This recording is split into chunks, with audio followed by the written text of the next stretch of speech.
Number one since 1998 on television, ESPN Radio, and the World Wide Web, this is the Pro Wrestling Report with your hosts, the man they call Meathead, Frank Cosentino, and Damian Nelson. Professional wrestling news, opinion, and information from fans for fans.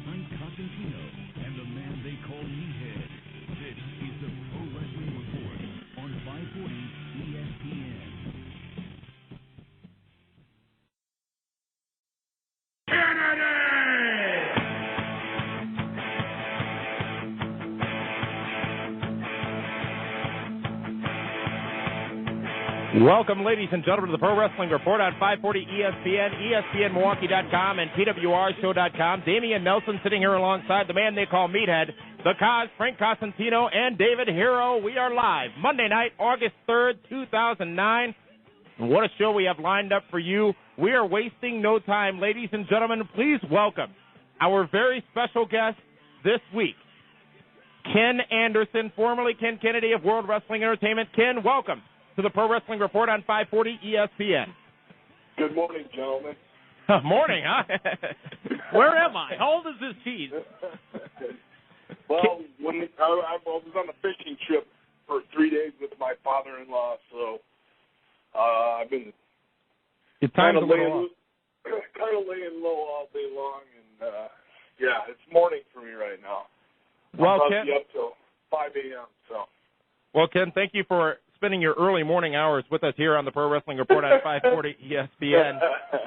Ken, we've got a lot to talk about. First, we'd like to thank you for granting us this opportunity to talk to you and have you talk to us and the fans all over the world at PWRshow.com about what's going on in your life, in your world right now. Obviously, we've seen the videos over the last few weeks since your departure from WWE, cryptic in nature at times, but let's go ahead and get to some of those answers. The first question I'd like to ask, Ken, is, obviously, with this being your first major media interview since your sudden WWE release, tell us about the circumstances of that release, which obviously came as a surprise to everyone, including yourself, I'm sure. Yeah, and to be quite honest with you, I really don't quite understand all the circumstances that led up to it anyway. It was a bunch of different things. It wasn't just one thing or another that led to my release. It was just, it was, I think I had some detractors in the WWE, obviously, and I don't want to just point fingers because there were definitely mistakes that I made along the way, and I will take full responsibility for all those mistakes. But I will also say that, hey, everybody makes mistakes, and right. Many people make mistakes on a regular basis, and but the basic line was that the line that I was given was that they were unhappy with the way that things went on that Monday night, and they decided not to go with the Ken Kennedy character anymore. That seems a bit abrupt, though. I mean, you were out for a while, had come back that night on Monday Night Raw, had gotten involved in a situation with Randy Orton, and then I believe it was the next day, WWE releasing the information that you two had parted ways, you and the company. Well, Damian, yeah, I think it was about 2 or 3 days. And let's not forget, one of the last things we saw of Mr. Kennedy was him getting his hand raised by all the top stars on Raw that night. Mm-hmm. Yeah. You know what, Ken? I mean, we've talked about before, and obviously there's been a whole different bunch of scenarios. But, I mean, for me, what I think comes down to is politics, and that's how it is in wrestling. There's always politics involved, and unfortunately, in my opinion, you were the victim of that. Well, and I always hate to I always hate to go that route, because then you get the people that say, "Wow, he's just pointing fingers." He's not willing to take responsibility for his own actions. But everybody that knows me knows that I put my heart, my soul into what I do. I'm a loyal. I'm a loyal friend. I'm a loyal employee. I worked my ass off for the company. I did everything right on my end, I felt, other than the fact that, I opened my mouth when I shouldn't have, things like that. But well, and shortly after your release, Ken, the rumors across the IWC, the Internet Wrestling community, were rampant that, Kennedy was injured, Anderson was injured, that's why WWE let him go. I saw him favoring his wrist, and we talked about it on this program that following week about how ludicrous that was, and you posted a video showing, without any words being said, showing that you clearly were not injured. But yeah. Well, the thing was is that I actually, I obviously have made some friends within the WWE over the years who had a chance to see that video from all the different angles and saw that Randy jumped. If you watch the tape, Randy jumped really, really hard. It's in wrestling, it's kind of give and take. It's not just pure physical strength when you pick somebody up. It's obviously it's an ebb and flow. Right, and Randy jumped really high, and it was a matter of I either let him go back over and land on his head anyways, or grab him and pull him back into me. And when we watch the tape, and I watched it a million times, God only knows, you can never see. As Randy told me that I dropped him on his head. No. And when I watched the tape back, you could see clearly that there was a shadow underneath his neck the entire time. Like, you couldn't, and his neck never even touched the mat, which makes me wonder why he then went back to the trainer's room and got his neck taped up. And that was another rumor that that you had injured Randy Orton, and we posted on PWRshow.com a video of that suplex entitled "The Suplex" to show clearly nothing went wrong. And and clearly he was so injured that he went on to wrestle in Mexico for 3 days. And then a hardcore match, I believe, the following week. Yeah, so he was really, really injured. Ken, what? It is what it is. What did they have planned for you when? What did they have planned for you, WWE? That what was the storyline planned for you as before your release? I have no idea, and that's one of the problems that lies within the organization, is that you're never told anything, and I can sort of see why that's necessary. On one hand.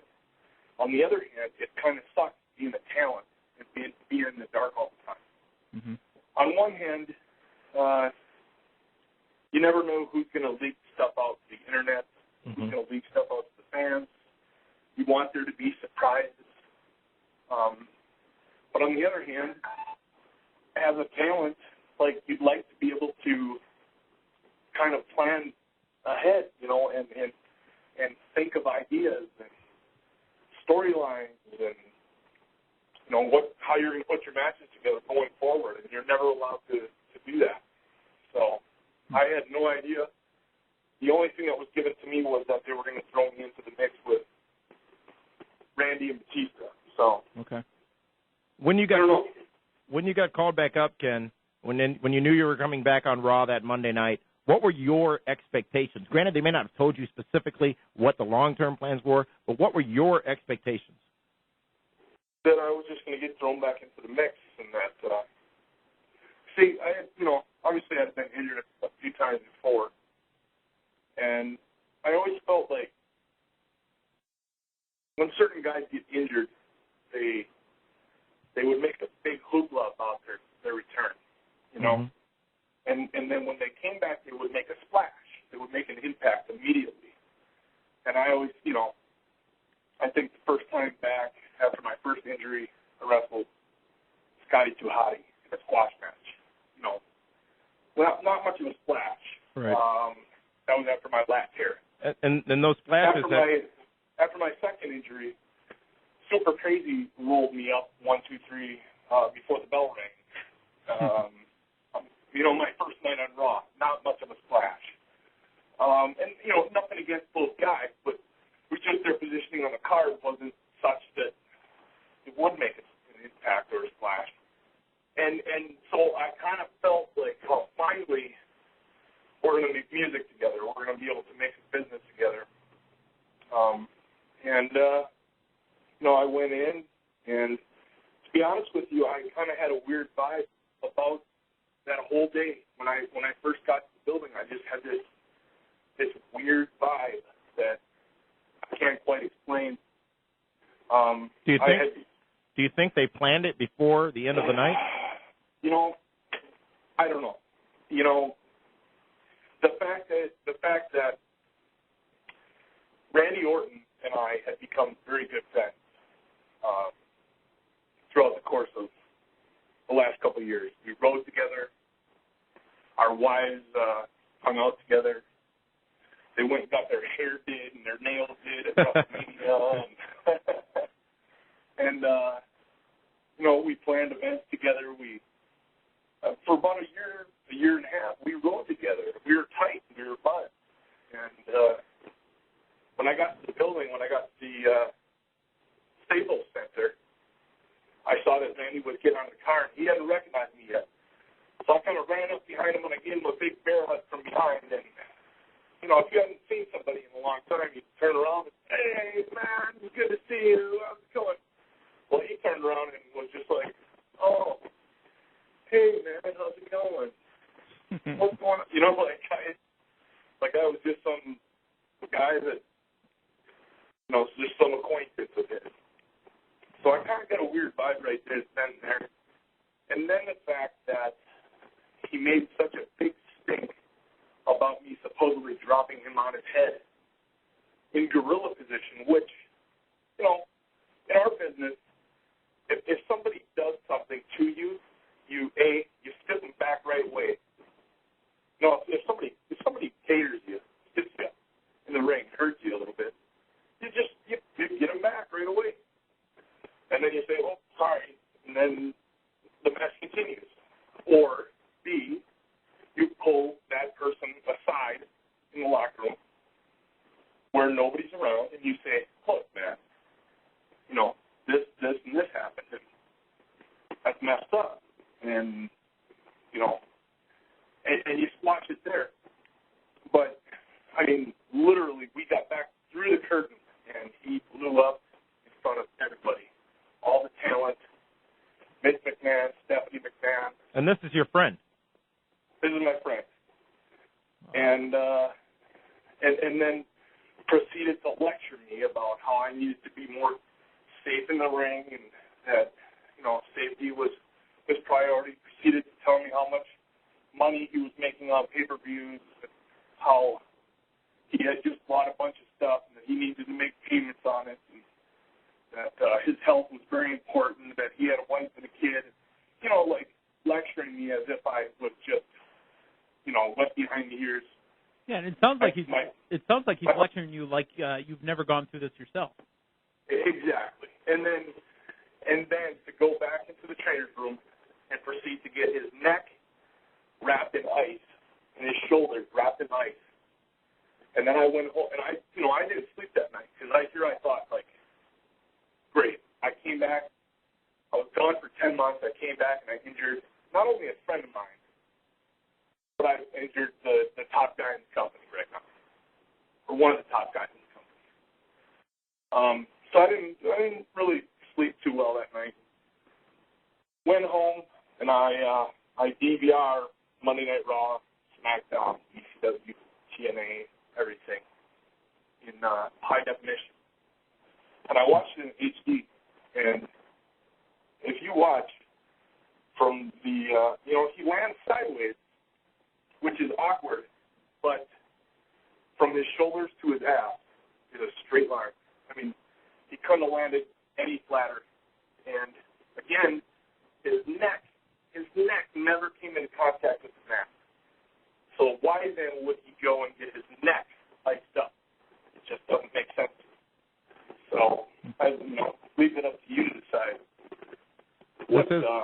This is the Pro Wrestling Report on 540 ESPN, and we are talking to Ken Anderson, formerly Ken Kennedy of WWE. We've got a question from one of our callers here, and you can call and join in to the discussion. Send your question. The number is 1-800-990-ESPN. The question, Ken, is what do you think about what is being said by the fans on wrestling websites? There's been a lot of mixed opinions out there about the circumstances of your release, a lot of speculation about where you're going to be showing up next, and we'll talk about that later on. But do you have any comments about some of the things that you've seen out there as it pertains to your time in World Wrestling Entertainment?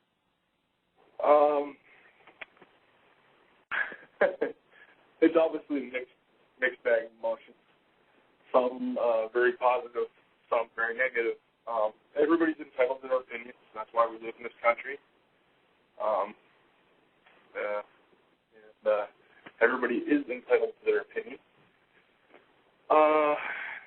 The only thing I can say in defense of myself is that I go out there and I leave everything in the ring, and I live, sleep, eat the business, and try to get better. And, you talk about live, eat, and sleep in the business. We remember, actually, all of us have been to a Mid-American wrestling show back in the day here in Milwaukee, Wisconsin, when Kamikaze Ken Anderson, one of the featured performers, and just even back then, you could tell that there was something special there in the talent that you had. And I don't even remember when it was exactly, probably the late 90s, early 2000s, but a staple in the Midwest wrestling circuit, the Midwest independent wrestling circuit. You certainly paid your dues before getting that opportunity in World Wrestling Entertainment. So tell us a little bit about how you got to being a part of WWE. Well, it was a long, hard road. I wasn't always a fan of wrestling, obviously. Somewhere along the way, somebody kind of forced my hand and said, hey, we're going to watch wrestling tonight. I watched wrestling for the first time in a long time, actually, and I saw a guy named Stone Cold Steve Austin who just kind of captivated me and made me want to tune in the next week, and then the week after that, and the week after that, and then because I was watching Steve and because I was waiting for his segments to come up, I got sucked into all the other characters. And at the time, there were so many colorful characters, and everybody was doing such a great job, and storylines. It was a fun time for wrestling. It was a fun time to be a wrestling fan. Oh, absolutely. We recently talked about that, actually, how things are very different nowadays as it compares to those days in which Stone Cold Steve Austin and The Rock were pretty much running the company in WWE as far as the top talent. Yeah, those guys were running the company. And, you had The Rock, Triple H, Stone Cold, The Undertaker. Those guys were on top. However, the mid-card guys and the undercard guys were highly, highly entertaining. Mm-hmm. And the storylines that went along with were also entertaining. And now you have a situation where it's like, you've got one or two matches on the card that are very entertaining or try to be entertaining. And then the rest are just kind of like throwaways. And, and it's how they can't see why ratings are plummeting and why ratings are the way that they are beyond me. And I think that what they need to do is spend more time elevating the guys in the mid-card, the guys in the undercard, and making every match mean something. Because if every match means something, then people aren't going to tune out. If you got a filler match, if you've got a throwaway match, chances are people are going to go, I'm going to see what's on. I'm going to see what's on Lifetime. Or the next Top Chef. One of those. What's that? I said, or even the next Top Chef. There you go. Or the next Food Network star.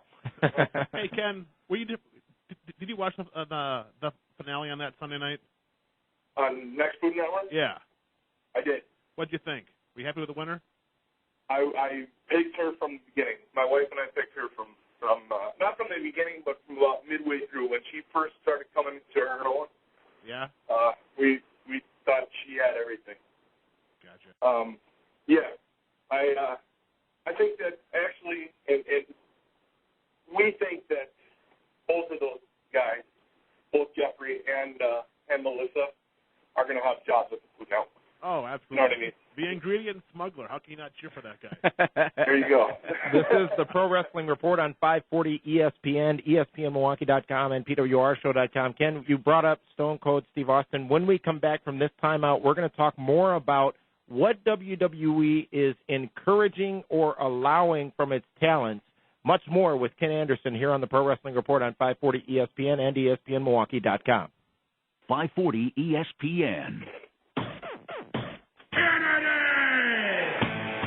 Welcome back to the Pro Wrestling Report on 540 ESPN, ESPNMilwaukee.com, and PWRShow.com. Our guest tonight is Ken Anderson, formerly Ken Kennedy of WWE. And before we took that time out, Ken, we were talking about Stone Cold Steve Austin, a friend of yours. And the question that's out there is, right now, obviously, the WWE product has been said by many people to be a bit stale. Stone Cold Steve Austin was a man who said that he became as popular as he did because he was allowed to drive his own character. He was allowed to somewhat create his own character and was allowed to run with the ball. Yeah. Is that a problem in WWE right now, and were you allowed to do the same thing? When I first started out in WWE, I was told by Vince, hey, don't worry about going out there and being a babyface or a heel. Just go out there and be yourself, be entertaining, and just get over with the people. And so for the first couple of months, that's what I did. I just went out there. I cut my own promos. I pretty much came up with my own stuff. And then somewhere along the line, they started reeling me back. You know, oh, no, we don't want you to do that. We don't want. And I was doing these little segments, these little .com segments called Kennedy Declares, which I was told at the time were receiving more hits than anything else that they were putting out at the time on their website. Yeah. And I came into work one week and Vince said, I'm pulling your Kennedy Declares stuff. And I said, okay, any reason why? And he said, because it's too entertaining. Too entertaining? Okay. Yeah, isn't that something? Too entertaining? Yeah, isn't that something we've heard from others? Of course, now in his defense, now I understand where he was going with that, because at the time I was entering into a program, a long-term program with The Undertaker, and he didn't want the crowd split. He didn't want the crowd to be, half the crowd think that I was funny and the other crowd to hate my guts. The Undertaker, by the way, is the guy that asked to even work with you, right, Ken? He was. He did. He pulled me aside and said, I think we can do business together. I think we can make some good money together, and I'd like to work with you. And a week later, he came up and said, did you hear? And I said, no. And he said, we're going to do at least 3 pay-per-views together, and we're going to start up real soon here.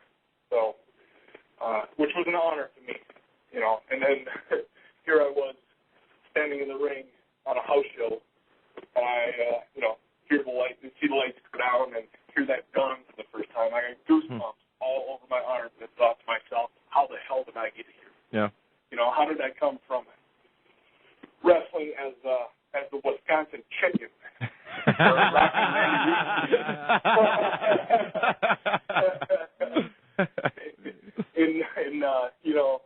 in BFE, Illinois, to standing here working with The Undertaker. What was the question anyway? Well, you essentially answered it. The question was, were you allowed to sort of run with the ball on your own? And you were saying how Vince sort of put an end to it one day. It started out that way, and then it got to be to the point where everything I did was wrong. I would go out and I would cut a promo. I remember the first night, and this is kind of an interesting story, a funny story, one that'll stick with me to my grave. I went out my first night on Raw. I cut a promo.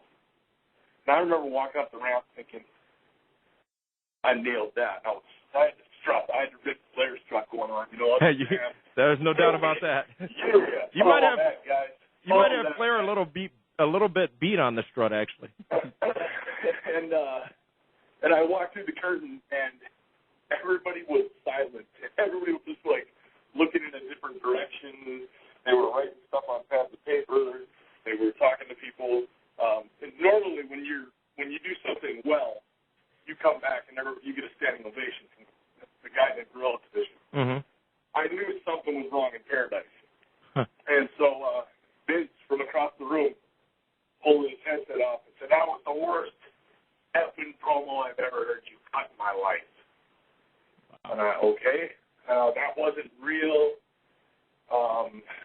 You're playing with the crowd. You're pandering to the crowd too much. Don't pander to the crowd so much. Well, why would you not be wanting to pander to the crowd? I mean, what? I never understood that. To this day, I still don't understand that because I watch the top guys do it week after week after week. Triple H doesn't get away with it, and it's okay. Well, and look out there. In fact, one of the things I said was they started that what garbage. Yeah. And, I told them, I said, don't start that what crap with me, which, of course, made them do it, right. Even more. And that was one of the things that yelled at me for. You knew that the minute that you said that, they were going to say it even more. Why would you do it? And, and then the next week I watched him go out there and they started the what crap, and he shouted it. Right. Acknowledging it as well as just like you did. And, it's just, it's such a weird. Well, here's the question, Ken. And it makes you feel crazy. You ever had a conversation with somebody that is completely irrational and you just cannot. Have you ever listened to the show before? Jamie and Meathead conversations go like that every night. Yeah. But that's the truth, by the way.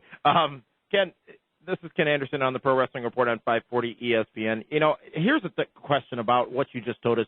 Do you think there are people in WWE who are either being too protected or who are threatened when people come around who might be as good as or better than them? Definitely. I definitely do. And you can, I don't even need to name names. You can pretty much figure out who those people are. Well, here's a direct question. Here's my analogy. And I've always said this. There are two mountains in the WWE. There's the mountain that the Undertaker stands on top of. And then there's the mountain that the other guy stands on top of. Presumably that other guy being Triple H. Well, I didn't say that, but you did. But so you've got this mountain with Undertaker and guys like Booker T and Rey Mysterio and Fit Finlay and Kane and all these other guys, these top guys that have already made a name for themselves, who say, if everybody's good, if we all work together, if everybody on the show is a top-notch performer, we help each other become top-notch performers, then fans are going to want to watch our show from beginning to end. Right. Which means that they're going to go tell their friends, right. Hey, turn into this stuff. You got to see this stuff. And everybody makes more money in the long run. Now, on the other month, you've got these guys, and it's not just Triple H. There's another guy that flies under the radar, who's also a very, very, very, very top name in the company, who... and you can't see him right now either. You can go about 12 rounds with him, though. Yeah, I can't see him right now. But these guys throw boulders down the side of the mountain, making sure that, and buckets of hot oil, making sure that nobody else can get up to where they are. And one thing that Jim Cornette told me a long time ago, actually my first day at OVW, was that if you know somebody out there who WWE can benefit from. Whether they be a good talent or a good wrestler or a good talker or a good manager or whatever it is. If you know somebody and you don't do everything in your power to try to help them, try to get them to not only be better, but to get them a job, do whatever it is, then you are admitting to yourself and the rest of the world that you are weak and that you kind of suck because you're obviously scared that you're going to lose your spot to somebody else. Whereas the confident person, the guys like the Undertakers and the Rey Mysterios and the Booker T's and those guys are confident in their abilities enough that, hey, if I tell this guy some of my knowledge, if I help him, I'm still going to be here. I'm going to be okay. And we're going to all make money. So that's kind of something that stuck with me and will stick with me. And I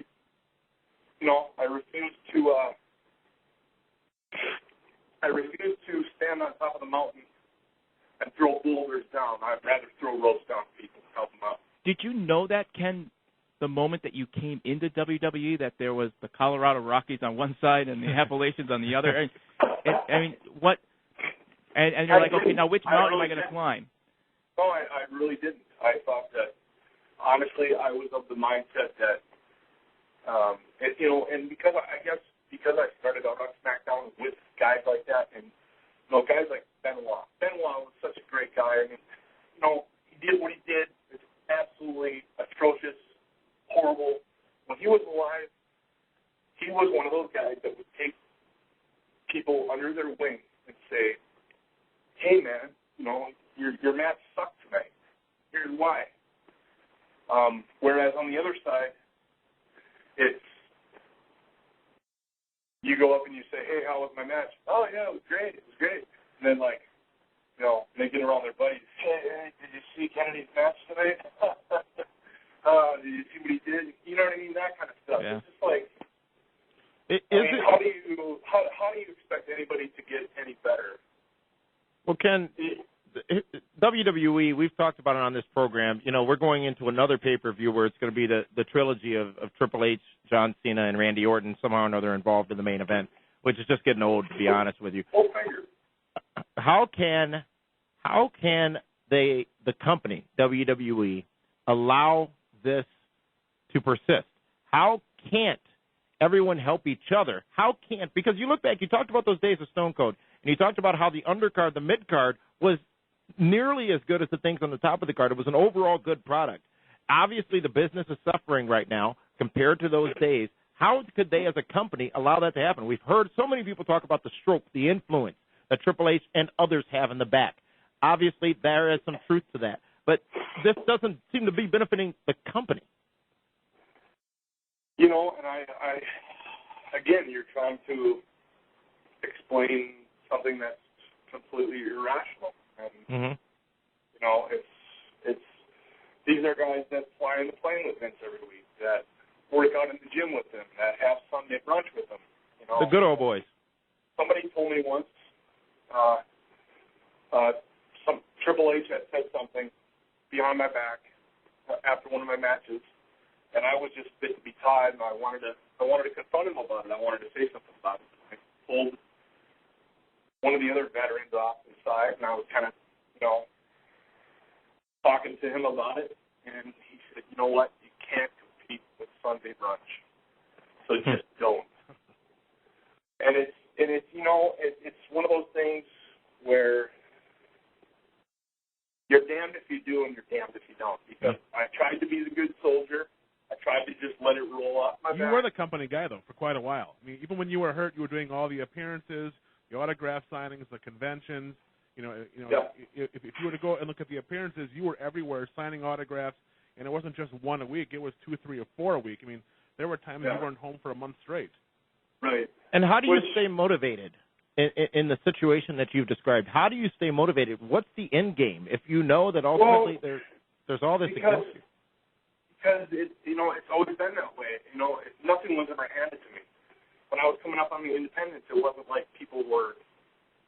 I did have some people that would say, "Man, you're good. Just keep keep doing what you're doing, fix this, fix that, dude, give me tips here and there. But there were also some people that were trying to hold me down. So I dealt with that my whole life.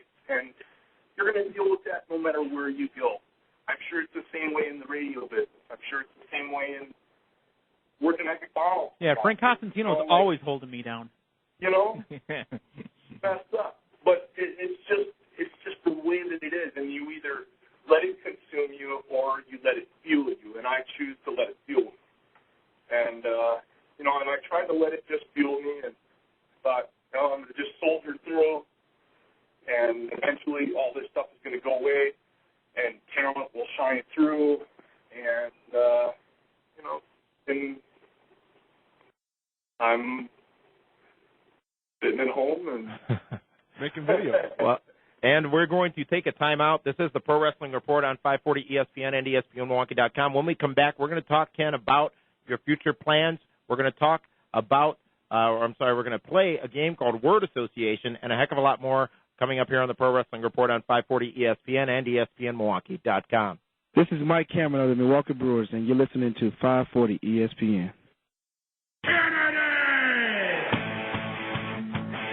Welcome back to the Pro Wrestling Report on 540 ESPN, ESPNMilwaukee.com, and PWRshow.com. Damian Nelson, the man they call Meathead, the Cause, and David Hero here with you live Monday night, August 3rd, 2009, and our special guest tonight, Ken Anderson, formerly Ken Kennedy of WWE. Ken, you've been very candid so far tonight in your conversation. We appreciate that. But Frank Costantino, the Cause, go ahead.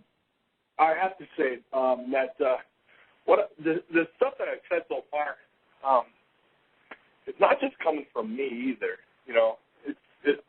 I'm in the fortunate position right now that I'm sitting at home. I don't have a job, so I'm able to say these things. But there are a lot of guys in the locker room are just frustrated, and things could just be so much better, and they're not. And how do you really, when you got the good old boy group that fly in the plane with them, that get in his ear Sunday brunch, that have Sunday brunch with them, that work out with them and stuff, that. How do you overcome that? I don't think you can. You just gotta, and a lot of times, internet reports come out that, and a lot of times the internet reports, they really, I think, point negatively towards the talent themselves. Mm-hmm. Not the talent. The talent is there. It's just the writing is just. I remember having stuff written for me, and I would look at it and say, "Are you kidding me?" And the writers all cower under Vince. Like they just literally, it's almost comical to watch. And I remember they would write something for me, and I would say, "Well, what if I said this instead?" They would go, "Oh, please, man, please. I just whatever you do, please, just say what's on the paper. Please say what's on the paper." And then I would say, "Okay, all right, that's fine." And then, right before we go out, I'd really, please tell me, pinky swear with me that you're just going to say what's on the paper. Won't say anything else. And it's just, that's the way that it is, brother. Ken, let's switch gears just a little bit. Clear something up, because at least I wanted to know more than anything. The place you were born. Is it Minneapolis? Is it Two Rivers? Is it Green Bay? Clear it up for everybody. Wisconsin Rapids, Wisconsin. That's where I was born, which is kind of by the Wisconsin Dells, central part of central Wisconsin. Okay. And then when I was about 4 or 5 years old, my mother and I moved to Manitowoc, Wisconsin, which borders on Two Rivers, Wisconsin. Okay. And then I grew up in Two Rivers. I graduated from Two Rivers High School. And eventually, when I got into the wrestling business, I moved over to Minneapolis, Minnesota. And then I ended up moving back to Green Bay. I always had loyalty to Wisconsin. I've always been proud to be from Wisconsin, from the Green Bay area. And when I got hired by WWE, I was actually living in Green Bay. So I was born in Wisconsin, Rapids, Wisconsin. Got it. Now I can sleep. You're listening to the Pro Wrestling Report. Tonight's special guest is Ken Anderson on 540 ESPN. Ken, there was a lot of heat on you for a lot of the comments that you made, as you referenced earlier, specifically about the WWE Wellness Policy. You've obviously said that a lot of those comments certainly controversial, but here's a question. Ken, there are a lot of rumors out there that WWE's wellness policy is somewhat of a joke, meaning some of the top talents in the company may not have to follow the same guidelines or may not receive the same punishment as some others. And go. And go. So since I've been candid all along, I'm supposed to be candid about this too, right? No comment. Or if you want, you can talk about Favre and the Vikings, you know.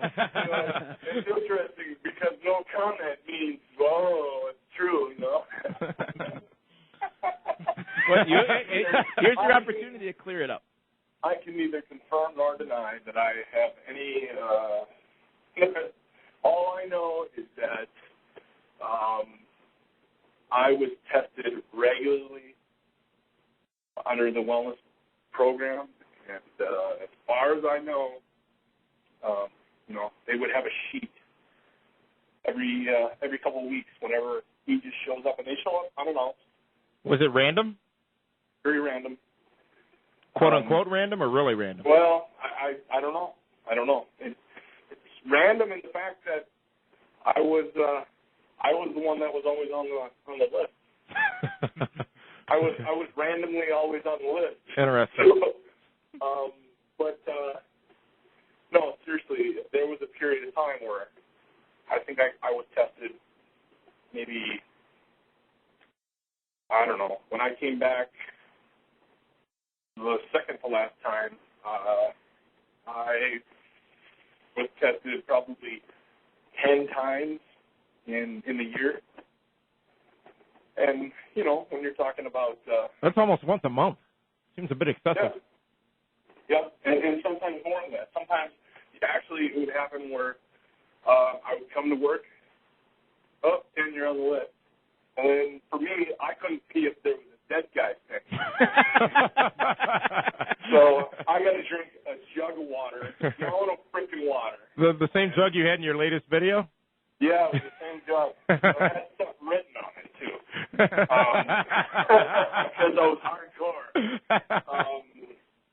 But, no, I got to drink a gallon of water, and then, you're worried about actually what you're going to do for the day, because it's kind of come down to, like, you hear all the horror stories about the way WCW was run at the end, where everything was just on the fly and last minute. Confirmed on this program by Kevin Nash, who was part of that dying WCW. And that's the way it is right now. I mean, literally, the show is rewritten and rewritten and rewritten and rewritten again right up until the doors open. And sometimes the show continues to be rewritten even after the show's in progress. I remember one time the first segment was in the ring. Second segment was supposed to be me versus a local guy. And the third segment was going to be Matt Hardy versus Psychosis. And halfway through the first segment, Matt came running around the corner. He goes, Ken, did you hear? And I said, what? He said, we have a 3-segment match, and we're up next. I said, come on, you're kidding. I'm not kidding. And sure enough, Johnny Ace came running around the corner and said, all right, guys, what do we do? We got to get a break spot. We got to get a break spot. We got to get a finish. And that's the way that it goes. That's just the way that it is to this day. Well, Ken, here's the question. Is there arrogance in WWE? You talk about things being planned on the fly. They used to be heralded for having things planned out 6, maybe 10 months in advance. And right now, obviously, there is another wrestling organization out there by the name of Total Non-Stop Action Wrestling, TNA Wrestling. Obviously, Ring of Honor out there as well. Not as much of a threat, obviously, to WWE as TNA may be. But is there an arrogance? Is WWE aware of whether they perceive it as competition or not, but are they aware of the other organizations that are out there knocking on their door? I don't think so, to be honest with you. I do not think that WWE views TNA going to take is a live impact from the Mall of America in Minneapolis to do this? Well, which is actually your hometown, so that might work out pretty well for you, Ken. You can walk in on the main event versus Hogan and Bubba Ray. Big Bubba. Fantastic. No, I really don't think they see TNA as a threat. I know that, as part of my 90-day no-compete, I'm not allowed to wrestle for either Ring of Honor or TNA, who has TV. But I think that's just basically a formality more than anything. Mm-hmm. But I do think that TNA is very close to, breaking through that glass ceiling, if you will. Like, there's always room for change. There's always room for improvements in everything. But I feel that they're a couple stars away, 1 or 2 stars away from really being a major. You mean maybe a competitor. Mr. Anderson and away? Some money. That possibly. Hey Ken, how surprised were you by the fan following you've received through your Twitter and Facebook accounts? You blew up within 2 days to over 5,000. I got to give credit where credit is due. Dave and I are good friends, and we've talked, regularly over the years. And Dave was the guy that told me the day that I got fired. He was one of the first guys that I called and said, "Dude, I just got fired." And, he said, "All right, what you need to do is you need to start up a Facebook account, MySpace account, a Twitter account. You need to do this and that." And so I did. I followed those instructions. And nobody tweets more than Mr. Anderson. That's for damn sure. What was it? You said nobody tweets more than Mr. Anderson. That's for damn sure. I disagree. Matt Hardy is a Twitter whore. I think, you know what, in the Twitter whore category, I think it's Jeremy Borash. I think it's The Miz. Mm-hmm. The Miz as well. And, you're not far behind them there, Ken. But, hey, that's what it's there for, right? I have all these random thoughts that just pass through my head. I feel the need to share them with the world. Yeah, and unfortunately, I have those too. I was told to knock it off. Ken, I want to ask you directly, and I know you may not be able to answer this question at this point in time, but Ken Anderson, will we hear the words Mr. Anderson in TNA? Spoken by you in that six-sided ring. I have absolutely no idea at this point. That's still up in the air. There's been some talks. No money has been talked about yet. No, it's just pleasantries at this point. But you will see him December 5th in Milwaukee.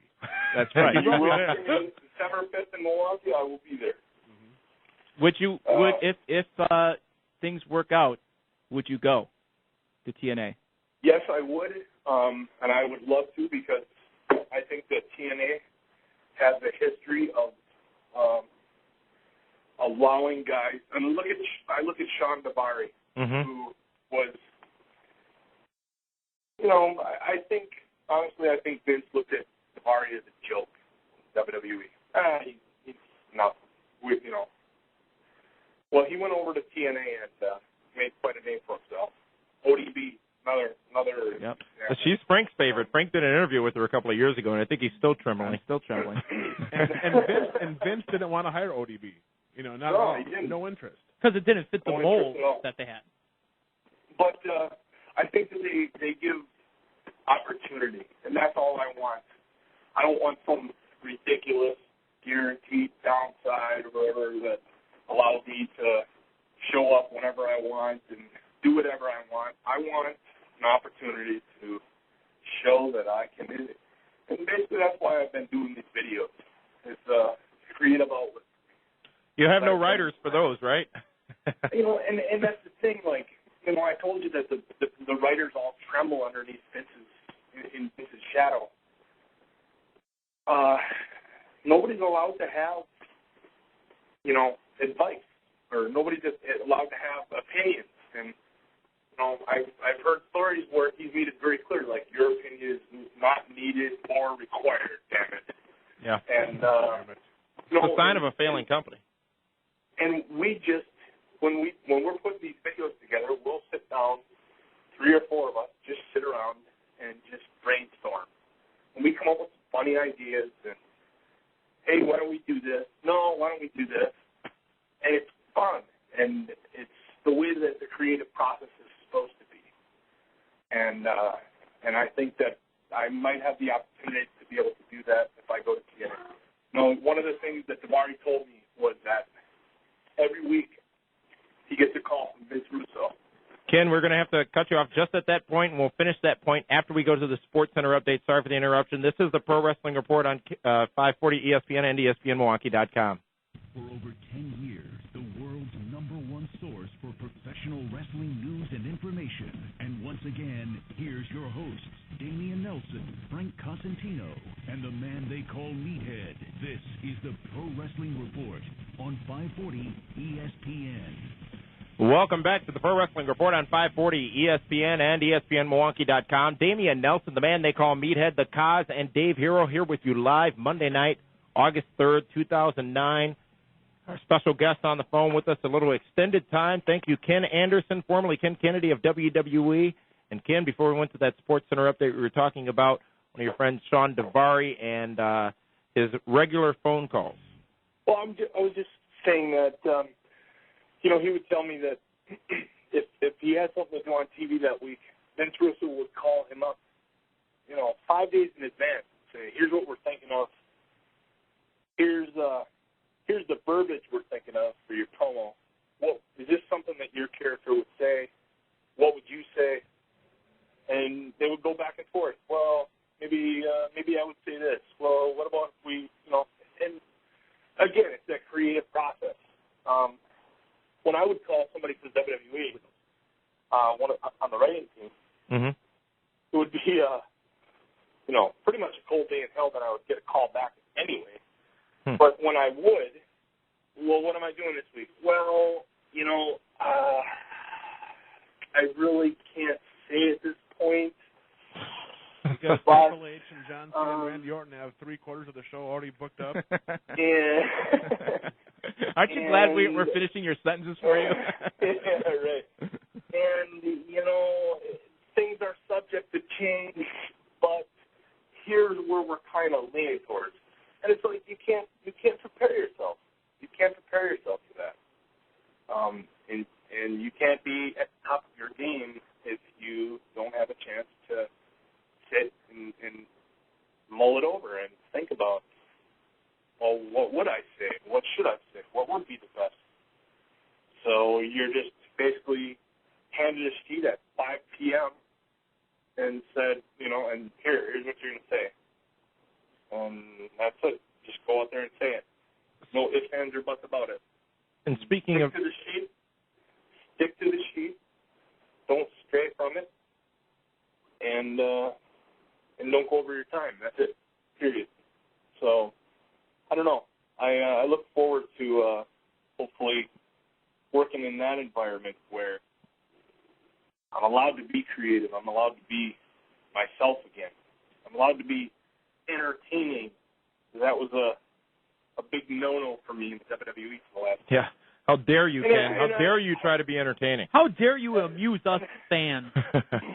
And I don't mean to sound bitter. I really don't, because I'm very, very blessed and very fortunate to have worked with WWE, and I wish that things had worked out differently. It's just the things that I'm saying, I'm not, I'm just shooting from the hip. Yeah. I'm telling you like it is. And we appreciate that, and so do our listeners, and especially those participating in the chatmosphere at pwrshow.com. Ken, I've had the opportunity to be down to several events at the Impact Zone in Orlando, Florida. We've had several talents from TNA on this program, including Kurt Angle, Jeff Jarrett, Kevin Nash.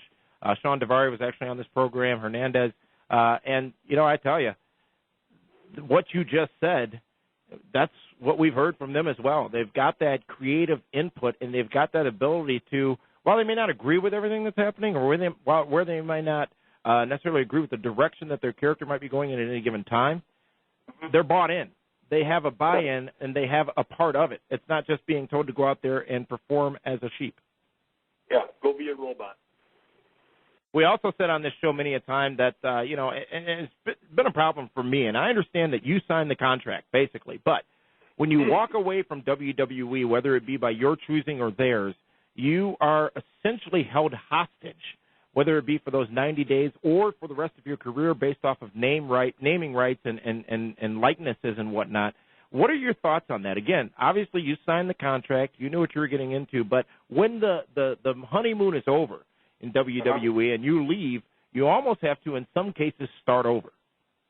You know what, and I'm perfectly okay with that. I feel confident in my abilities enough that if I'm called Anderson, Kennedy, Nixon, Obama. Whoa, wait a minute. There's a new gimmick. Whoa, actually, I think you're cutting in on Carl Love's gimmick. Doesn't he change his name every week? No, but seriously, I feel like I'm going to be okay. And that's one of the interesting things that I said. I had my first sit-down meeting with Vince, and we were trying to figure out what my name was going to be. Mm-hmm. He didn't want me to be an Anderson. At the time, he told me that it was because he didn't want fans to associate with me with Arn Anderson and I think that it was a combination of that and the fact that, hey, this guy fails.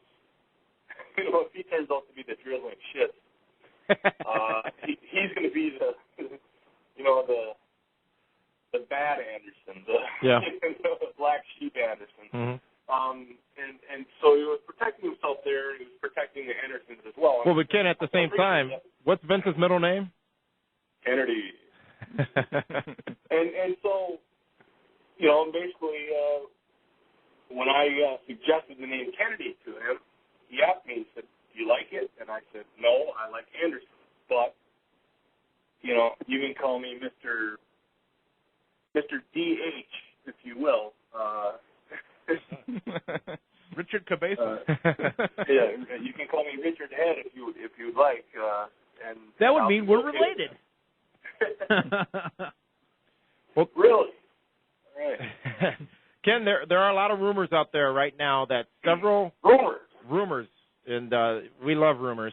There are a lot of them out there rumors. That several big names in WWE, specifically Jeff Hardy, is almost done with the company. Obviously, it's no secret that his contract is coming up in the next month, actually this month, because we know he re-signed a 3-year deal in 2006. And the word on the street is he's just not interested in sticking around with WWE. Obviously, the rumors then start that he is going to be going to whether it be Ring of Honor or TNA or whatnot. But can you provide any insight in that situation? I can't, honestly. We can respect that. I don't. I'm friends with Matt and Jeff, and I don't know what's out there, and I don't really pay attention to the internet too much, other than my Twitter and my Facebook. And your So I don't know what's been leaked out there, and I really don't want to let out any information that wasn't intended to be let out. So No, we respect that. Well, Ken, I appreciate that. Let's go from someone that you like to someone that you could really care less about right now. What's the story with you and Bob Hardcore Holly? That's been a hot topic for the past few weeks as well online. The thing with Bob is just an unfortunate situation. I still, to this day, I have no ill will towards Bob, even though he's said some very, very hurtful things and made some very threatening comments towards me and my wife. And your wife. And my wife, yes. Some very graphic details of what was going to be, what he was going to do to both me and my wife. But the bottom line was that a long time ago, there was we had a problem in the WWE locker room where things were disappearing out of people's bags. And I remember specifically Triple H standing. We had a meeting at ringside, and Triple H said, and Triple H is a very powerful man in the company, mm-hmm. but he doesn't often, he doesn't talk about it very often. You know what I mean? It's just kind of like, it's one of those, like, it's just known. It's just known, exactly. And he said at that point that if I hear a word of anybody stealing anything, whether it be a stick of gum or a piece of tape or anything out of somebody's bag, you will be fired. And I do have the power to do that. He said those words. I will make sure that you never work in this company again, and I do have the power to do that. And those were his exact words. Wow. And I happened to walk into a locker room after I had a match with Fumaga, and caught Bob Holly in my bag. Like, you're kidding me. Walked up behind him and tapped him on the shoulder and said, "What are you doing?" And his face turned beet red.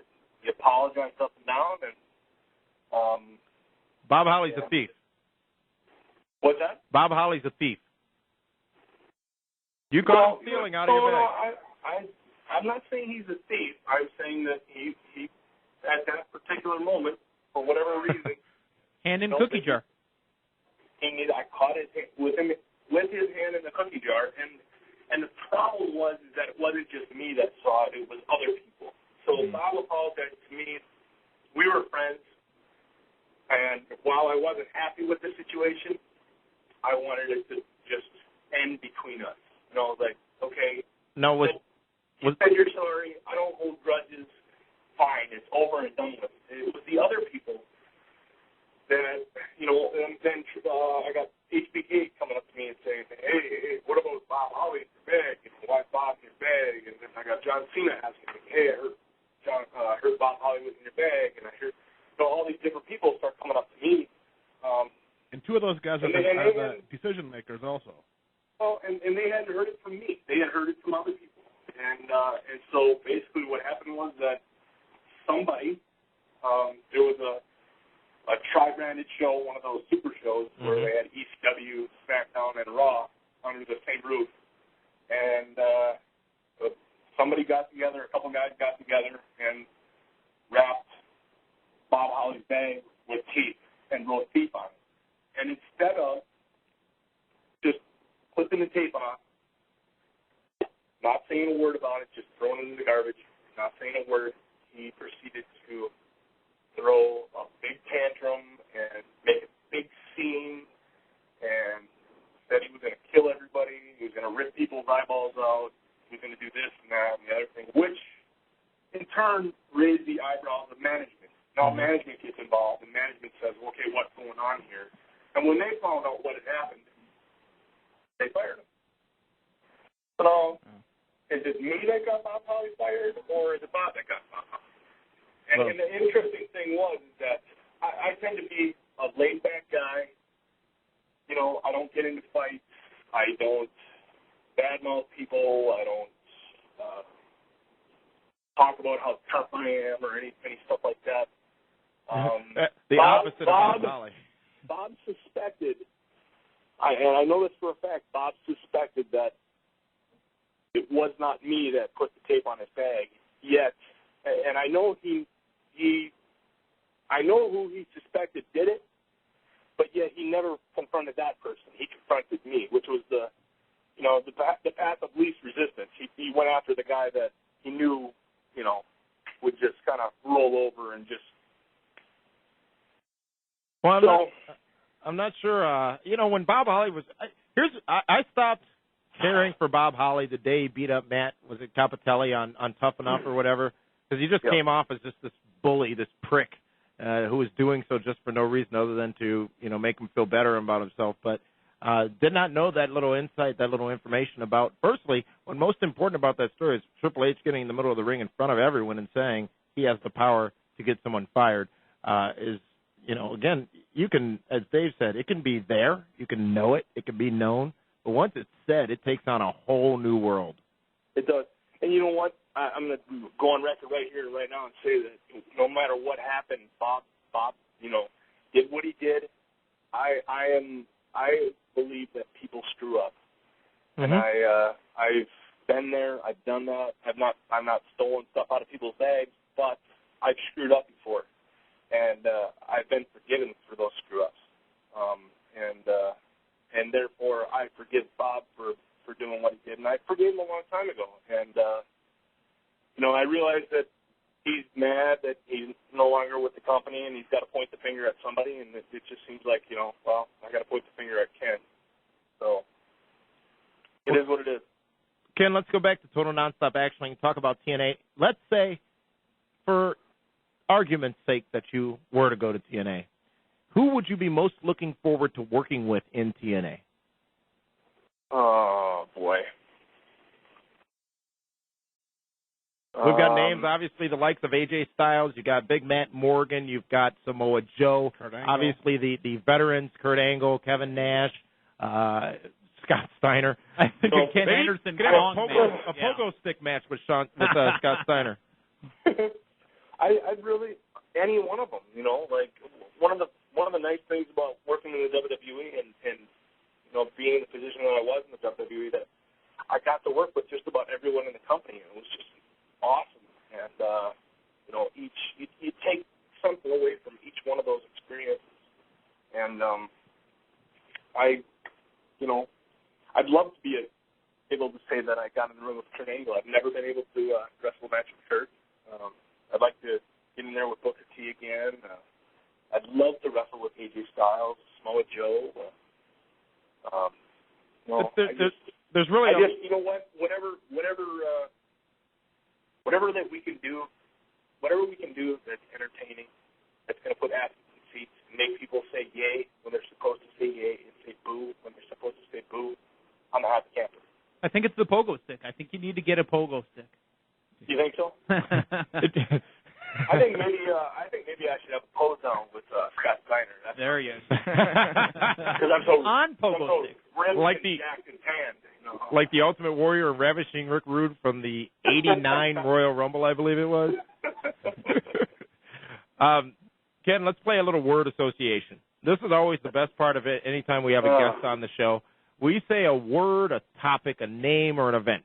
You tell us the first thing that pops into your head, or first thoughts. First thoughts. And we'll start it out with Vince McMahon. Oh, well, you got to start me off with the hard one. Don't worry, there's easy ones in there, too. It peaks and valleys, it ebbs and flows. Yin yang. Depending on what side of the bed you get him on, he can be a great guy, and if you get someone on the wrong side of the bed, he can be the devil. Wow. No, that's a good way to come back, go to work and go, gee, Vince, how are you? Leave me alone. Or, hey, how are you? That's just it. He would sit back in the corner, and, I'd watch his interactions with people. And, you can tell if he's in a good mood or a bad mood. And if he's in a good mood, we can go up and say hi to him. If he's in a bad mood, I just stay away. Well, and that's really not much different from most other bosses in the world. I mean, right. Yeah. Al Franken. Or should I say Senator Franken? Joke. All right. Communism. Carmine Despirito. Carmine Despirito. It's a blast from the past, huh? Yes. Former promoter of Mid-American Wrestling here in Milwaukee, for those of you that don't know. Shaved my eyebrows. First night I ever worked for him. First night I ever worked for him, we went and had a party after we closed down the bars, and then we went to a party at his house, and he proceeded to pull out this photo album of all the people that he had managed in the business, and was telling story after story. And I love hearing wrestling stories. That's part of the great things about, one of the greatest things about being on the road and being with the boys, that you hear all these different stories. Mm-hmm. But he told so many stories, and I was so drunk and so tired because I had actually worked a night shift the night before. I had worked from 11 p.m. to 11 a.m.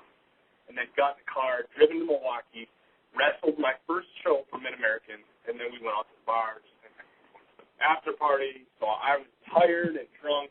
And finally, at some point, I just said, you know what, screw it. And I closed my eyes and I went to sleep. And I woke up the next morning and I went upstairs and did my business.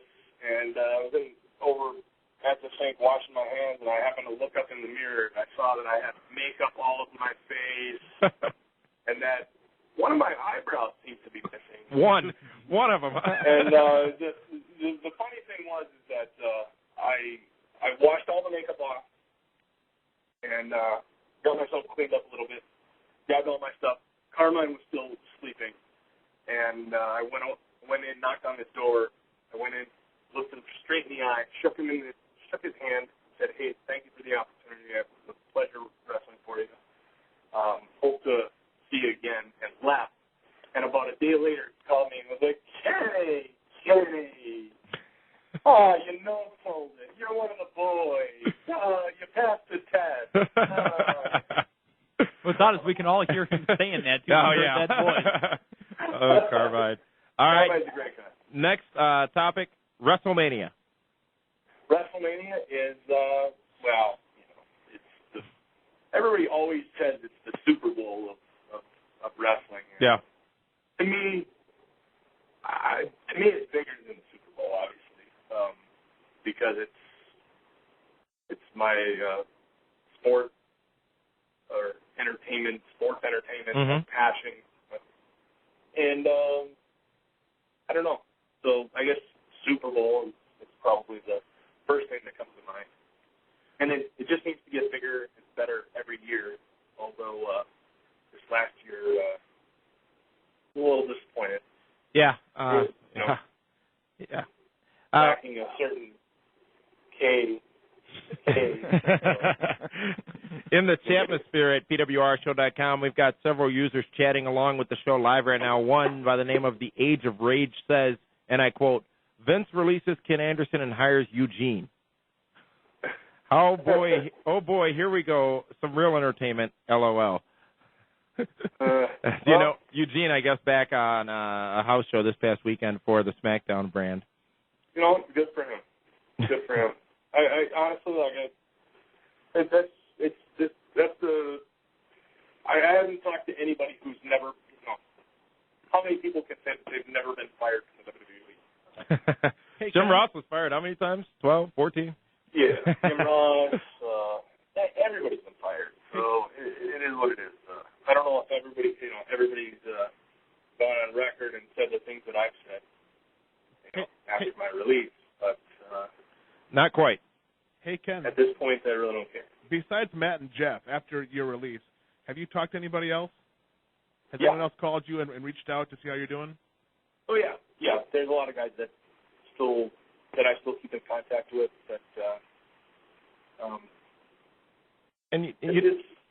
That's when you really know who your friends are, who your allies are, rather. Once the politics of it are gone, and once whoever it may be might be gone from an organization or even a business or a company, it's who reaches out and makes that call to see how you're doing and to see what's next. Yeah, I can't tell you how many guys. Like, I remember I texted The Undertaker and said I think my text was something to the effect of, Undertaker's out with an injury. Mm-hmm. He's kind of out of the loop. And I had texted him and I said, I just wanted to say thank you for being so cool to me over the years, taking me under your wing, and you didn't have to be, but you were. And when I go out, when I'm done with this business, I want people to remember me the way that I remember you. And he was just like, every once in a while I take a liking to a certain dickhead. That's his little pet name for me, dickhead. I'd be standing in the hallway 100 yards away from him, and he'd yell out, hey, dickhead! And I knew he was talking to me. I'd always look over, what? And then a couple days later, I got a text from him, and he was like, hey, I had no idea what you were talking about when you texted me. I didn't realize that you had been let go. And he just said, I'm really sorry. But no, there's a lot of guys, CM Punk, bunch of guys that you actually worked with here in the Midwest. Umaga and Carlito. And there's just so many people that just called Dr. Tom Pritchard, Tommy Dreamer. Dreamer said that, he told me that I was one of his proudest hires that he ever had. Things like that. It's just it's nice to know. And I know that the people that didn't just reach out to me, it's not necessarily, I don't think that it's they're not reaching out to me because they don't care. It's just they probably know that, I was getting bombarded with emails and texts. And some people just don't know what the right thing to say is, so they just don't say anything. All right, so you've been off and you've been doing the videos. I got to ask this question, kind of like Frank. I have this question. Now, the microphone thing, are you doing it in the house too, like grabbing the shower head just, to keep in practice for when you get back out on a national stage? I mean, does the wife yell at you because you're, saying your name over and over in the shower? Well, sometimes, she'll tell me to take the garbage out, and I'll say, but honey, I'm former WWE superstar Mr. Kennedy, and she'll be like, take this freaking garbage out. It doesn't seem to work. Yeah. There's one other thing I want to ask along that, too, and it's something I've been pondering myself. Repeating your name. Now, we're all from the Milwaukee area. Did you get it from going to old Brewer games? Because the old PA announcer. Saying your name twice. Saying your name twice. At County Stadium used to go, ladies and gentlemen, Paul Malador.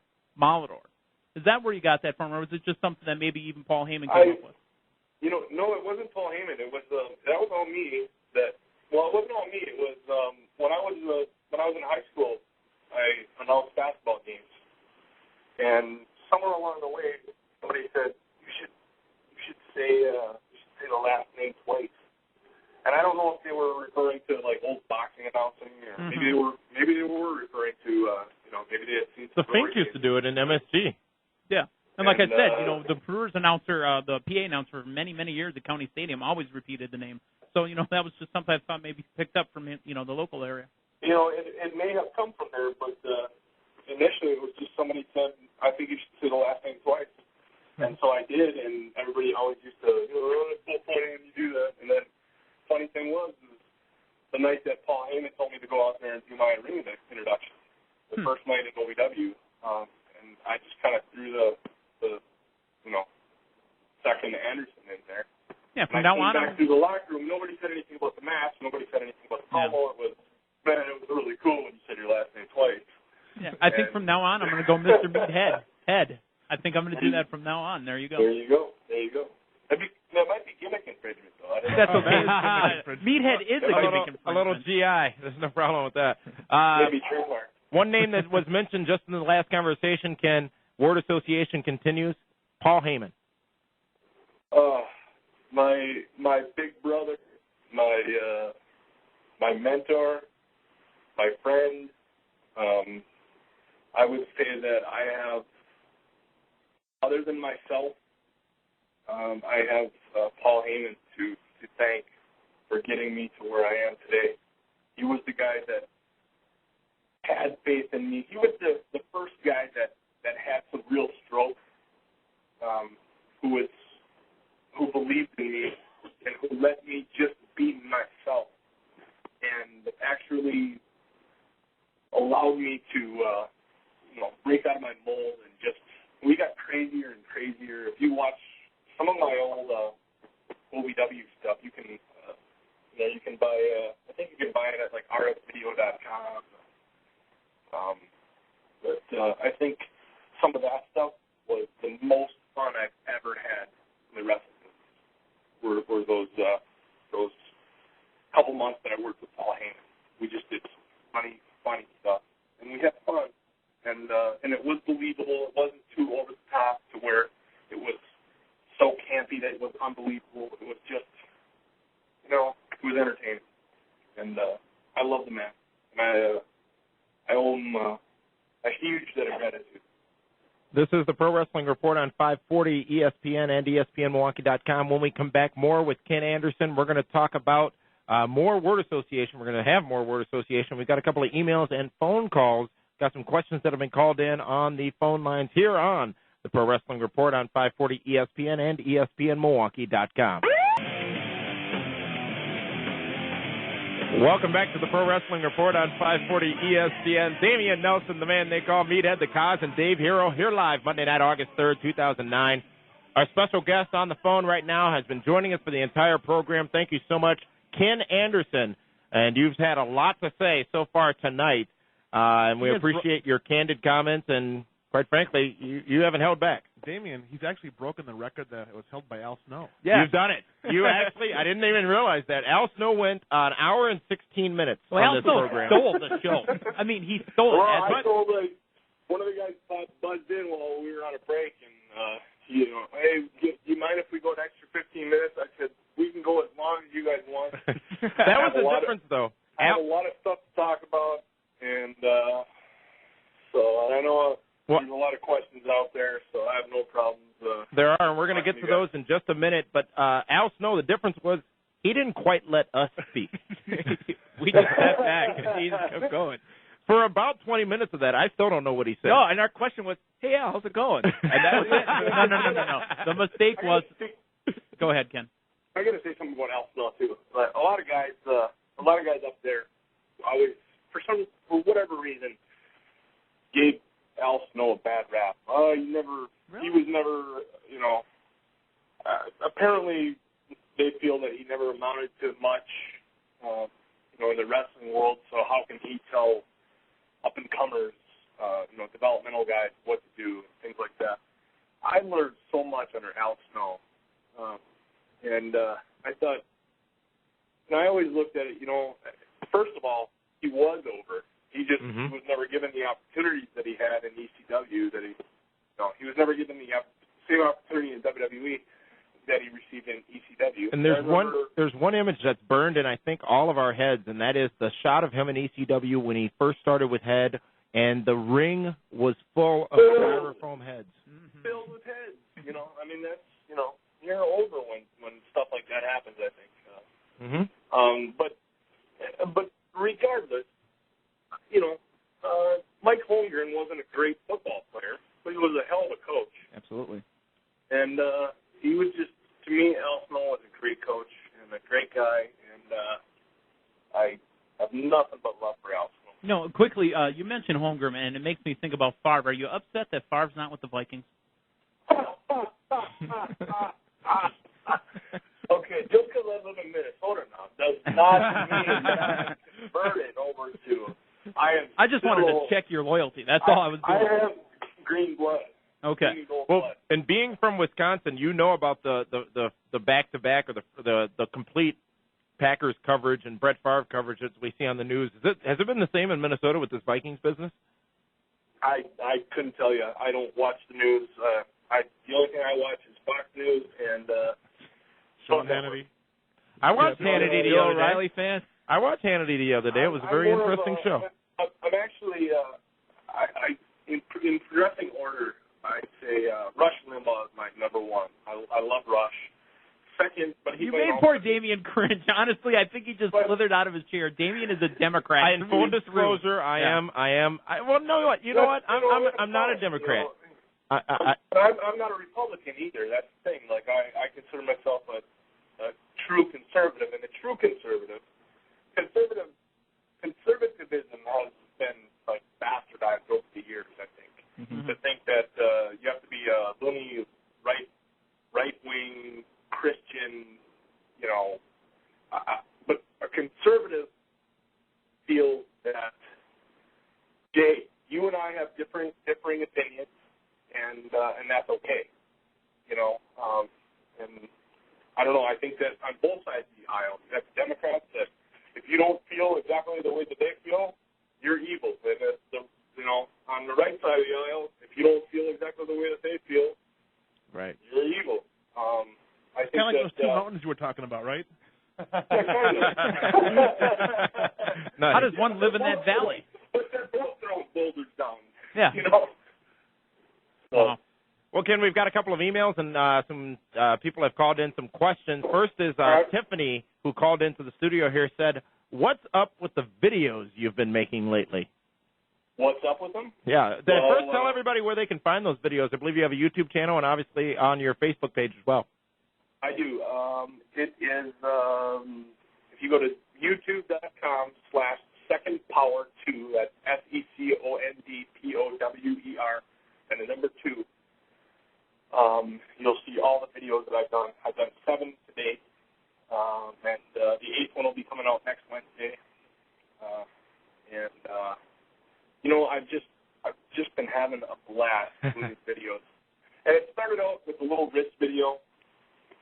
I was like, everybody was saying that, hey, Kennedy got fired because he got injured again. His very first night back, he's injured. Well, it just so happens that I don't know if you watched that match or not, but I took a considerable amount of heat where I got my ass kicked by 5 of the top guys in the company for about 8 minutes. Including the biggest heel in the company. Including the Big Show. And so I was selling. There's this thing called selling that we do in the company. Selling, wow. And I've always felt, and there's certain guys that still do it to this day, that as soon as the match is over, boom, they just jump up and they're fine, and everything's dandy and everything.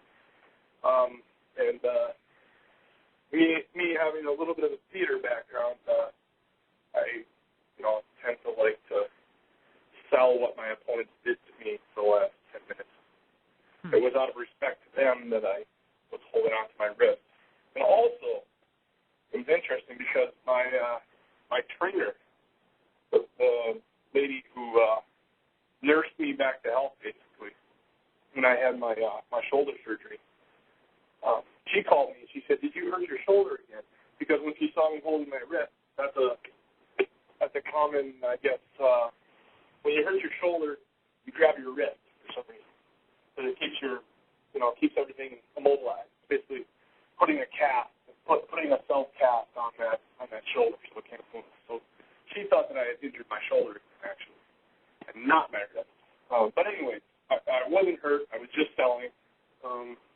And then funny, because I think I even got the guys in the crew too. No, the videos are just my way of basically being creative. It's a creative outlet. Matt Hardy has a thing called the Matt Hardy Show. Mm-hmm. You can check it out, MattHardyShow.com. And he always told me that no matter what they did to him within the WWE,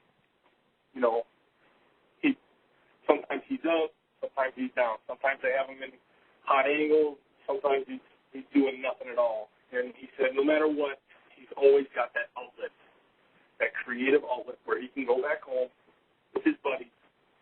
They sit in front of the camera and they entertain people. Without worry. And they don't have people telling them, no, you can't do that. No, you shouldn't do this. And so that's kind of the way that all came about. And, I know that some of the things have been cryptic in nature, but I've had a lot of things to say that I didn't quite want to come out and say. For the time being, we're having a lot of fun. It's getting a great response. And I have to say thank you to all my fans out there who have supported me. And the numbers have been increasing week after week after week. Thanks to Dave, I started up that Twitter. And my Twitter account is I'm at Second Power. At Second Power is my Twitter handle. So it's, I guess, twitter.com/secondpower. So you can follow me on Twitter, and you can hear my BS at my random thoughts in the middle of the night at 2 o'clock in the morning when I'm playing video games or whatever, or I'm watching a movie or something like that, and I have a random thought. I Twitter it. So you go into the Anderson Mobile. What are you listening to? Actually, I've got XM Radio and Fox News. Fox News. So you're a Democrat, huh? Yeah, because I'm a Democrat. I listen to that too. It's channel 122, Obama right? Would love me, right? Obama would love me. So I've either trying to stir it up, Ken, to be honest with you. Frank's trying to stir it up because I am a true Barack Obama supporter, and he's just trying to get me to say something, try to get you riled up. I'm not going to do it. So you can get into a match with him. I'm not going to do it. Everybody's entitled to their opinion. Hey, that's the thing. It's okay that you're a Barack Obama supporter. I disagree. So that's and I respect that because you're at least knowledgeable in, or you're at least able to speak about why you disagree, and that's what a lot of people don't have. Yes.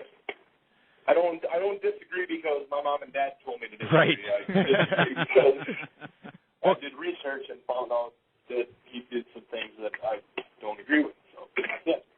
So. Well, Ken, on that note, we got to say this has been an amazing night that you've spent with us here on the Pro Wrestling Report on 540 ESPN. We appreciate the candid nature. Brewers are almost over. Unfortunately, we're at their mercy, so we'll be more than happy to have you on again. And again, just amazing the things that you've told us tonight, providing some good insight into the business, specifically what's going on in WWE. And we're very excited about your future plans, at least as they are developing right now. So, Ken, in closing, what do you have for the wrestling universe out there listening here to the show featuring you tonight? Just again, I want to say thank you to my fans, as I already did, and there were so many things that I wanted to do within the WWE, and for the first year and a half, maybe 2 years, I really thought that I was on that path, that I was going to be able to accomplish those things. And at some point, I came to the realization that, you know what, I've gone as far as I'm going to go within this organization at this particular time. So when I got that call from Johnny Ace, there was a mixed bag of emotions. I was hurt. I was shocked. I felt betrayed by Randy Orton, who was my friend. I felt betrayed by a couple other people. But at the same time, I felt a huge weight lifted off of my chest because it was something that I had been thinking about for a long time. I had been debating for about a year, hey, should I leave? I mean, because when you spend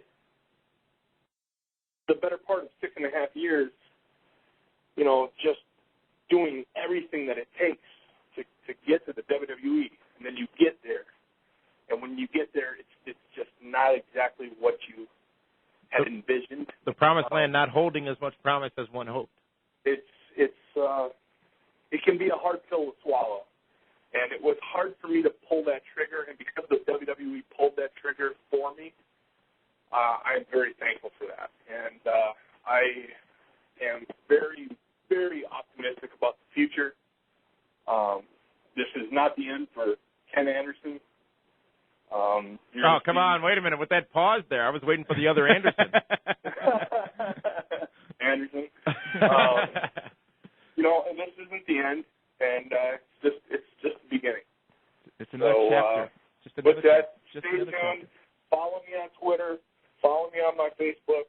And, I would have a MySpace account, but I did this Kennedy Declares thing a long time ago that I said that MySpace.com was for losers, so it would be kind of hypocritical, and I've never been known to be a hypocrite in my life.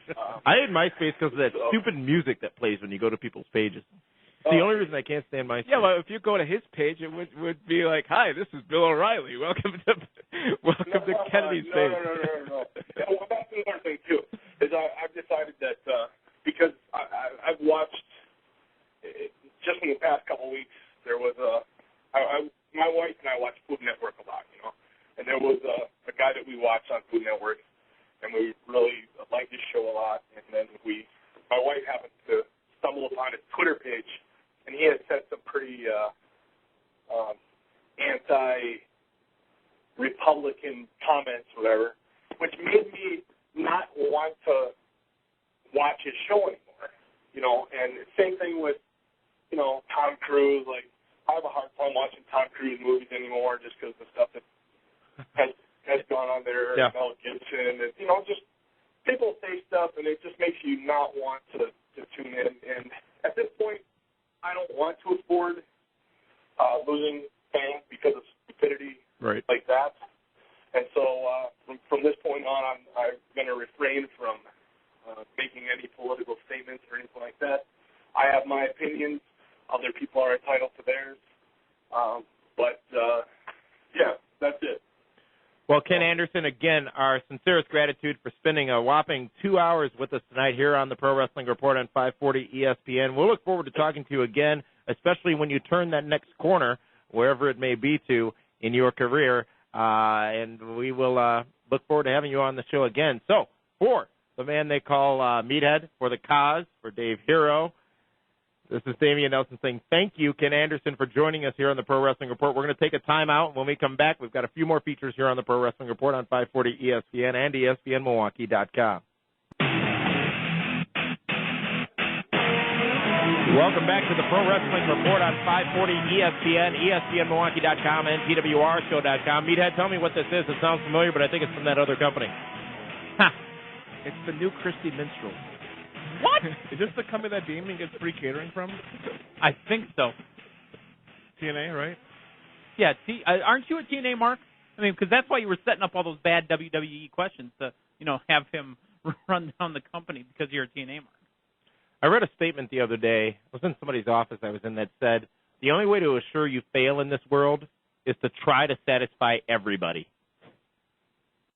And we don't do that. So, this is the Pro Wrestling Report, as I said. What an interview, guys, with Ken Anderson. We went much longer than we planned to do so, but quite frankly, he had a lot to say, and a lot to say that has not been said anywhere before. It's his first interview. It was the first. He had a lot to get off his chest. Yeah. And that he did right here. Remember, if you did not catch that interview, the show will be available on iTunes. Just subscribe to the Pro Wrestling Report on ESPN Radio on the podcast section. We are the third most popular wrestling podcast on iTunes in the world, and also available on PWR That's because of Frank. PWRshow.com. You can also download the show and listen to it. So we appreciate everybody who joined us in the chat sphere. And again, our thanks go out to Ken Anderson, who apparently is going to be on a national scale again soon in professional wrestling. I'm just appreciative that Meathead wore the little face mask today so he doesn't infect all of us. Yes. You know what?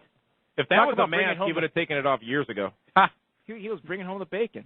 Yeah, I did not have piggy flu. I did not have for those of you that aren't listening, he's hitting his cough button. He's sneezing. Uh-huh. It's going to contaminate the whole studio. I'm here doing my job. I'm a company man like Ken Anderson. Well, you got suspended last week, but I didn't get nice suspended. That you finally show up. Yeah. Let's go to the news desk. WWE has released referee Marty Elias to make more room for me.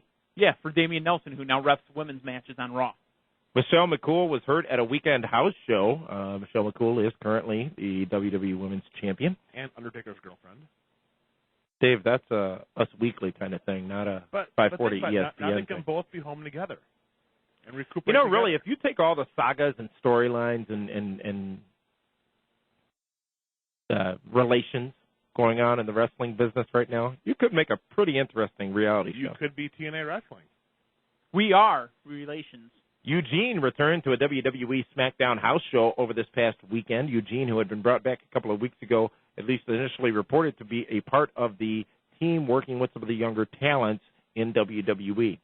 TNA released Dutch Mantell from the creative team and Savio Vega, who was a road agent, in a continuing story of how the controversy in TNA is having an impact on the business that we talked about last week. Releasing Dutch Mantell could kind of make way for Kurt Angle to become the new booker? It's already on its way. It's already happening. Our next story is reference to a person we talked about with Ken Anderson just a little while ago. WWE's Bragging Rights pay-per-view is still going to feature fan voting. The event was formerly known as Cyber Sunday. And it was a work. And the votes did not matter. Well, it could be as much of a work as when you win the fantasy pay-per-view draft. No, that's legitimate. You know what? I don't buy that. What, the fantasy pay-per-view or the bragging rights? No, because I smoke them every month. No, that it was a work because remember when they had Honky Tonk Man? They flew everybody in. Yeah, I mean. But they already had to fly them, and they choose who they want to go out there. You honestly think the fans chose Honky Tonk Man over Roddy Piper? Yeah. They wouldn't have. The Sheep wouldn't have. He didn't win, did he? Piper won. Well, no, but what I'm saying is they were trying to set up the world's the greatest IC champ of all time. Right. Still a work. All right. Speaking of working, Lillian Garcia. Who the hell is that? Lillian Garcia, the chef in the back. I was setting up my next punchline, which was Lillian Garcia ain't going to be working here anymore. Because remember, yeah, and then not going to work here anymore. Her last day is rumored to be on the August 24th Raw, which is going to emanate from my favorite town, Las Vegas, Nevada. Lost wages. You know, August is a bad month because Jeff Hardy's on in August. Ray Ray is supposed to be gone quite soon too. Yeah, it'll be interesting. I mean, it's not confirmed, but it's denied. Well, no, absolutely. John Cena's going to guest host an episode of Psych on the USA Network. Any of you ever caught that show? Who watches Psych? that? Psych? No. Mickey James was on it once. Ratings for last week that we have available to us right now. TNA gets a 1.3 rating, which ties ECW's rating of a 1.3, and Superstars down just a hair to a 0.8. Gentlemen, Dutch Mantell gone from TNA. He's been there, I think, since day one. Correct me if I'm wrong, which I may be. One of Jeff Jarrett's best friends. Boys, if you will. Yes. We just put on PWRshow.com in the favorites section today a lot of videos of that JR, Steve Williams thing back in 1999. Remember when he built his own table at ringside during Raw? I tell you, folks, and again, if you look at the Nelson analysis at PWRshow.com, a video uploaded today, a new weekly feature, that was somewhat of the premise of what I was talking about because the fans just don't care anymore.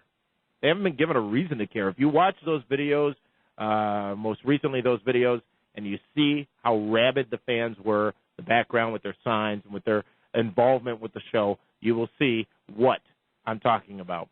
But Paul Heyman is the rumored name. He said he's never going to go to TNA. Everybody has always said he should go to TNA. Let's go around the horn. Never means next. Bret Hart was at the Hall of Fame in WWE, and he was never going back. Yeah, Meathead. But he got a hell of a payday. Well, Meathead, Paul Heyman. Yes. Frank Cosentino, the Cos. Paul Heyman to TNA? No. David Hero? Not a chance. In hell. I was going to agree. It's going to happen. Mark my words. I won't be surprised. Okay. But I don't think it's But you'll be wrong. Do you really think Vince Russo and Paul Heyman can coexist together? Who knows? There's such a shakeup going on right now in TNA with this half of the mountain. The only way it Feel might the work analogy. is because Kurt Angle and Paul Heyman are friendly. Sure. That may happen, but boy, I just don't see it. Everybody doesn't have to love each other. Just got to work together. Well, that's the model for TNA. Or is it the other way around? I don't remember. What impact would it have on the product? I think it'd be great because Paul Heyman is great with working with the younger talent. Mm-hmm. Absolutely. But are the older guys, are the Nashes and the Booker T's and the Mick Foley's? I want to hear nothing from Heyman. But here's the other thing. Paulie still owes a bunch of those guys money from ECW. He owes Mick money. Yeah. So you never know. Stranger things have happened. This day in history. SummerFest, 1997. I'm sorry. Not the Jeremy SummerSlam, yes. 1997. That was a great event, too. We talked about how great 1998 Survivor Series was last week on this program around prime time. I'm not sure. But SummerSlam 97, another image burned in my head was Shawn Michaels hitting The Undertaker with the chair, Bret Hart getting the cover, Shawn Michaels a special referee, making the 1, 2, 3, and also in the opening contest, Mick Foley jumping off the top of the cage and down onto Triple H with that big splash, a la Jimmy Superfly Snuka as they were at the Meadowlands in New Jersey. But on this day in 1997, SummerSlam occurred, and we saw Bret Hart win the WWE title as a result of what I talked about a moment ago. It was. Wow. And Stone Cold Steve Austin won the Intercontinental Championship while breaking his damn neck. You know, with Bret Hart and the Shawn Michaels Undertaker deal, Bret Hart told me that when Shawn Michaels hit Undertaker. Did you see evil when you were talking to him? Oh yeah, I saw a lot of anger. I've looked into his eyes. He's pure evil. He said that is when he knew the fix was in, because at that time Bret Hart was the top heel, right? And all of a sudden it switched to Shawn Michaels. Mm-hmm. It was well executed, though. Come on, you got to admit you marked out for it. I marked out Damien, for it. didn't you say you hate the Undertaker? Somebody said I hate the Undertaker. I don't recall saying that. Well, you guys are something else. Aren't these two guys something else? They really are. We're doing a live wrestling show, and all they can do is watch the television. This show will end. We have a producer that'll tell us when it'll end, so we'll let him do that. Stream. But SummerSlam 1997, it was actually the first. That was the one. Christine Todd Whitman was on the show. Because it was the first. He was the governor.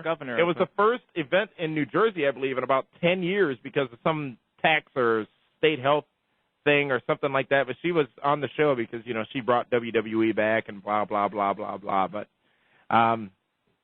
that was this day in history. Let's go now to VI3. We pick our top 3 talents in the world of professional wrestling, 1 singles competitor, 1 tag team competitor, and 1 female competitor. And we'll start with the man on my right, the man called Meathead. My singles competitor this week is going to be AJ Styles. Are you ready to fly? Yes. Did you notice on the match on Impact last week, before Matt Morgan suplexed him outside the ring, he said, "Get ready to fly." Yeah. Very well done. Okay, my singles competitor. Oh, wait. Am I saying that because I'm a TNA mark or because it was funny? No, it's because you get the catering. My TNA singles competitor, which now you've got me all thrown off now. My singles competitor, AJ Styles. My tag team actually goes out to the British Invasion, who are the new I Want to Get Banged champions. With or without Rob Terry? Rob Terry's fine. Oh! He's fine. No, you didn't. I did. This is my VI3. Like the man candy. Yeah. Yeah. Yeah, that's it. Yeah, you got it. Thanks for putting me over. He's taking you to the candy shop. British Invasion with Rob Terry. Yeah. And finally, my female. And I'm the mark. Mickie James. Let's go over to the Kaz. Kaz, your VI3. It's like your annual VI3. Yeah, let's see. Let's go with Chris Jericho. And what's wrong with that? I just like how you're making it up. Go ahead. I don't have it written down. Your tag team are the British Bulldogs. And my single wrestler will be somebody old school. Yeah. Fabulous Moolah. There you go. I do like the British Invasion as my tag team. With or without Rob Terry? Without. Thank you. You only say that because I said with. You don't even know who the guy is. I know who he is. Going.